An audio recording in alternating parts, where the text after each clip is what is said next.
Hello everyone, my name is Gary. As some of you may know me as a Zeepkist track builder, and today I want to start a new series on my YouTube channel called Decoing Zeepkist. So what you're seeing right now is a bass track which I built during one of my streams, and I am going to deco it. Well, it's pretty bare bones, there's no boosters. There are some tight turns, but overall it's a basic track.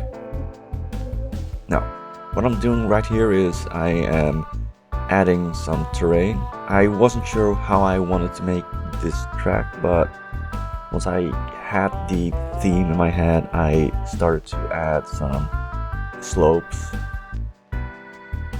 And I'm quite often looking through each option.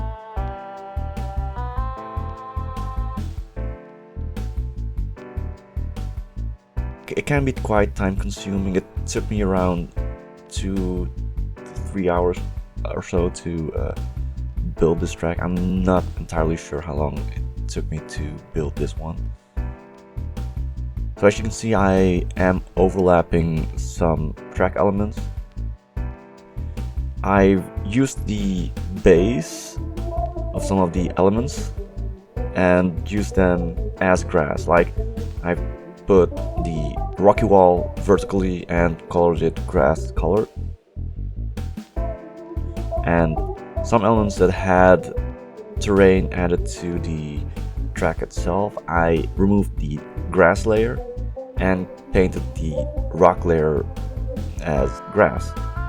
So that's a technique you can use.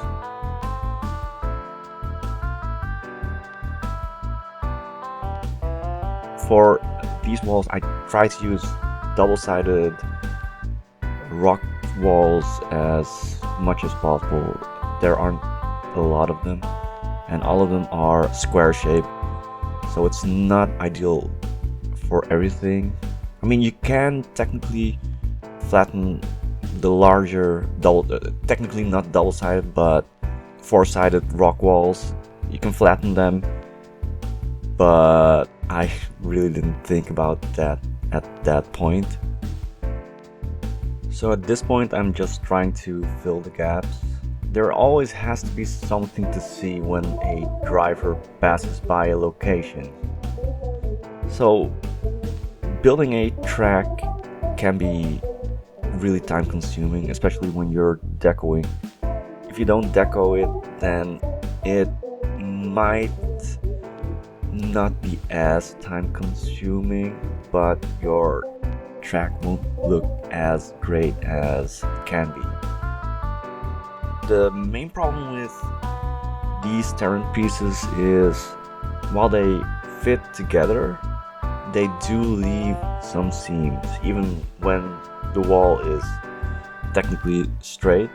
They're bumpy, yes, but even if they aren't bumpy, they will leave seams, and that's a limitation of the game itself. I think it's an issue with the normals, but yeah, I'm not the developer of this game, so I had a lot of trouble with the corners. Like, the main issue is the fact that I needed to fill it in with terrain, and there aren't any terrain pieces that fit these rounded corners. So what I ended up doing is just use terrain pieces and overlap them with the corners. I had to extend them to, well, as much as possible. The thing is, you can just make them as high as you want and let them clip through the floor. That's no problem. It doesn't impact the performance, it's just one piece. It's better than using multiple pieces of the same shape, as long as it just fills the area. Here I am building a small area for the exit, and I didn't have enough space to just use normal terrain pieces, so I had to use this solution. So as you can see, part of the wall sticks through that round piece. I fixed that by extending that wall. It's not a problem, it still looks really great. At this point I wasn't sure how I wanted to do this part, so I eventually settled on this. So here I'm finishing up the rest of the track, trying to get rid of some of the empty spaces.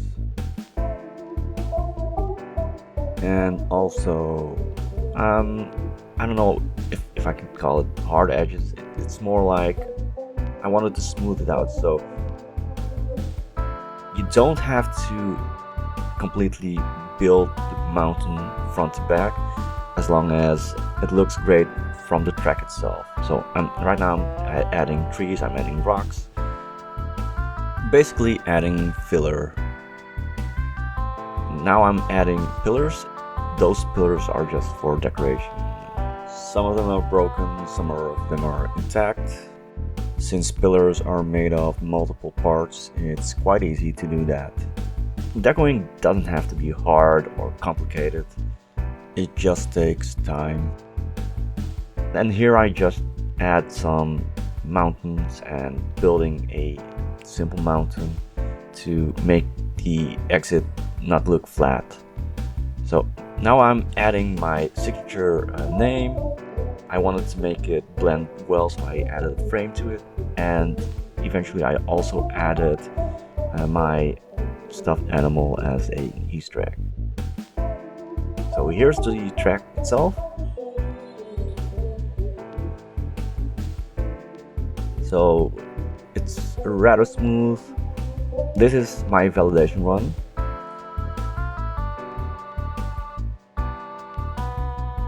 You can do it without hitting the walls. It's just really hard. I do think that not hitting the walls will get you a better time. But yeah, it's quite hard for me to not hit the wall and get a good enough time, especially when I'm trying to do a risky finish, which is at the end. The risky finish is maybe a bit too risky for my taste, but yeah. So this basically is my track. You can find it on Steam Workshop. I'll provide a link in the description. And I hope you enjoyed this video. I'll try to make more Zeepkist related videos, and check out my streams if you want. Links also in the description. And as always, see you again soon, and until next time.